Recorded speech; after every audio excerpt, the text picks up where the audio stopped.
Então vamos lá.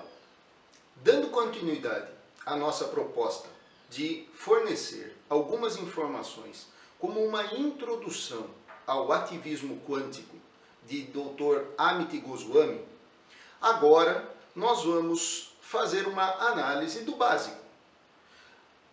Qual é a diferença simples entre física clássica e física quântica? Quando a gente pensa no ativismo quântico, toda a estrutura do que o Dr. Amit Goswami nos ensina está fundamentado na sua grande experiência como físico quântico. Ele tem inclusive livros muito importantes de física escritos e um muito importante de mecânica quântica. Mecânica e física, neste caso, são sinônimos. Então, quando a gente pensa em física, a gente tem que pensar na sua origem, lá na Grécia Antiga, o sentido original da física. Quando a gente pensa na física tradicional, a gente tem que pensar neste termo aqui, que é o termo physis, que para os gregos antigos significava não só a natureza, mas também toda a matéria que forma tudo que é visível. É como se fosse physis, o que existe por trás de tudo que existe. Então, dentro desse conceito, estudar physis é estudar a natureza e a forma como o mundo se manifesta. Por isso, a física é a ciência que deu origem a tantas outras ciências e que é estudado lá pelos gregos antigos. Foram eles que começaram a estudar os princípios da física que a gente usa até hoje.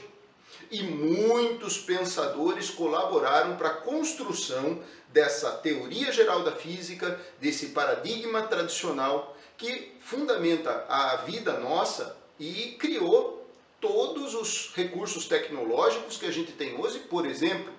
Então, essa estrutura da física tradicional é muito importante e ela foi organizada de forma mais simples para que os outros pensadores pudessem se desenvolver. Os seus princípios básicos foram formulados por Isaac Newton. O pensador Isaac Newton foi quem formulou as três principais leis da física que até hoje são usadas como base para o desenvolvimento de todo o conhecimento relativo à física clássica. Por isso, até é emprestado o seu nome, para referir-se à física clássica. Por isso a gente pode chamar de física clássica também de física newtoniana.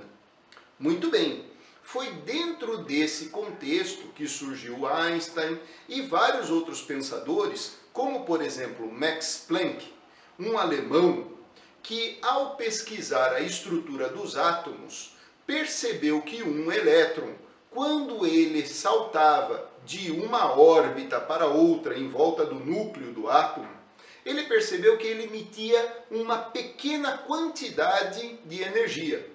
Mas era uma energia que era numa porção específica, como se fosse um pacote de energia.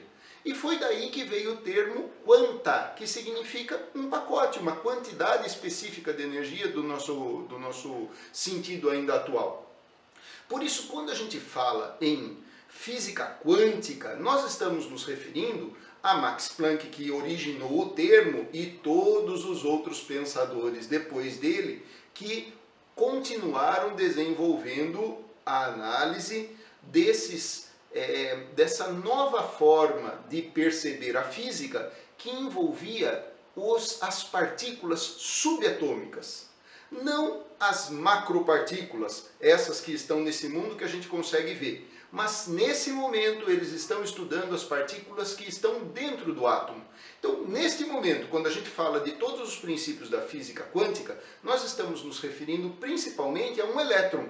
Características de um elétron que definem e estabelecem novos padrões de análise que refletem-se nos objetos materiais posterior. Por isso, quando a gente pensa em física quântica, a gente deve lembrar-se que os físicos que existem tradicionalmente no mundo e que são muito importantes, eles veem a física quântica num sentido mais estrito. Normalmente, os físicos tradicionais pensam nessas circunstâncias da física quântica como um conjunto de regras que se aplicam às partículas subatômicas. E eles não estão errados nisso, e é essa a lógica mesmo. O que o Dr. Amit está sugerindo é um novo paradigma que explica, além da física clássica tradicional, explica essas circunstâncias que só se aplicam às partículas subatômicas e que se manifestam no universo macroscópico também de outras formas. Ele propõe um novo paradigma para explicar isso.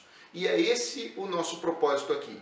É a gente conversar a respeito desses novos paradigmas para a gente poder pensar em como é que eles estruturam a nossa vida e como que a gente pode utilizar para conseguir viver melhor e construir uma sociedade e um mundo que seja mais digno e que propicie mais benefícios para todos nós. Nós vamos conversar sobre isso nos próximos vídeos, tá bem? Até lá!